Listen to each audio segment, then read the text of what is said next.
Every year on this day, May the 25th, the continent celebrates Africa Day. But like many other such days, the point and history of Africa Day celebration seems lost on many. Its origins can be traced back to April the 15th, 1958, when the first conference of independent African states brought the fathers of Africa's liberation movements together. At the time, there were few independent African states, but the few leaders in attendance from Ghana, Ethiopia, Sudan, Liberia, and others were there as a collective platform to reject colonialism.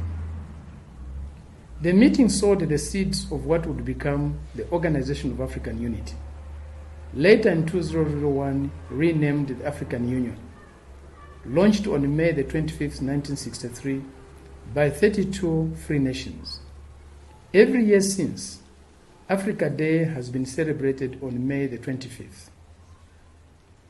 As we celebrate Africa Day, we should get back to the original message behind this day and figure out what it means today.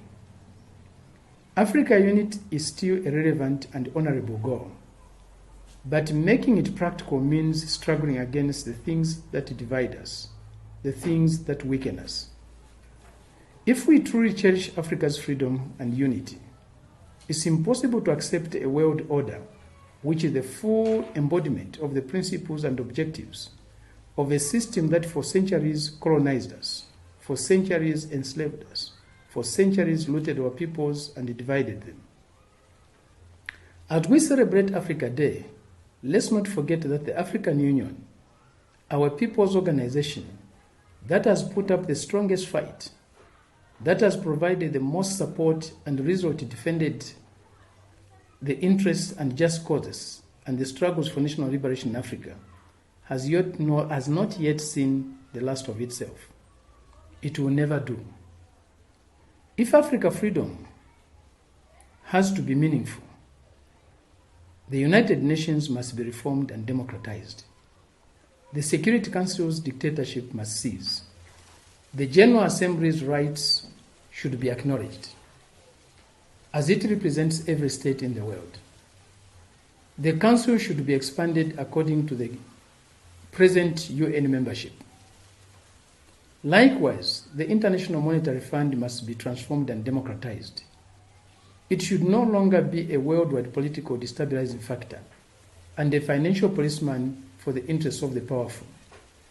No one should have the right to veto its decisions. Such a principle should also be applied to the World Bank. The World Trade Organization should not, through division and deceit, be an instrument of the cruel neoliberal globalization imposed on the world. The acclaimed free movement of capital and commodities must also apply to that which must stand above all else, the human being. The persecution of immigrants must cease. Xenophobia must end, not solidarity.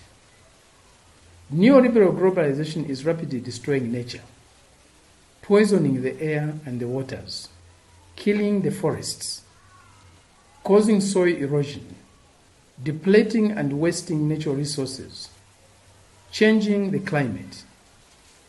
Development assistance is constantly reduced. It never reached the projected 0.7% of the GDP.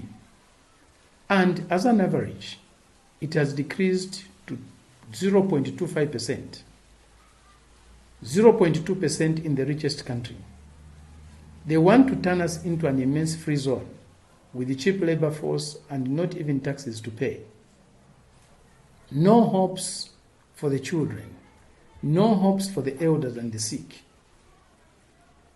If the population of Africa perishes of AIDS, malaria, tuberculosis, leprosy, coronavirus, and tens of old and new diseases, that is of no concern to the transnational corporations and the blind market laws.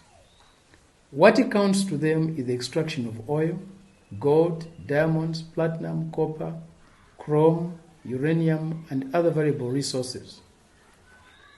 The economic blockades against the countries must cease. depriving millions of people, including women and children, and elders of food, medicine, and the means to make a living is an extremely cruel act of terrorism, a real genocide. And on this day, we must not and we cannot forget our Palestinian brothers and sisters and their struggles. The abuses and displacement of the downtrodden Palestinian people must cease. Peace must be given a chance. The double standard in international affairs must cease. Hunger and poverty must be completely eradicated. The lack of teachers and schools, the lack of doctors and hospitals must cease. The endless plundering caused by the foreign debt, which grows with every payment, thus preventing our development, should also cease. Unequal exchange, as practiced by the conquerors with the natives, purchasing gold with mirrors, marbles with European trinkets, must cease. The debt accumulated by those who exploited us for centuries must be paid back. The policy of luring our peoples to pursue unsustainable lifestyle of the consumer societies must cease. The destruction of our national identities and our cultures must cease. Many things must cease to exist, but first disunity among ourselves must end, as well as the ethnic conflicts between our peoples. We should rather struggle for their development and their right to survive and to take the place they deserve.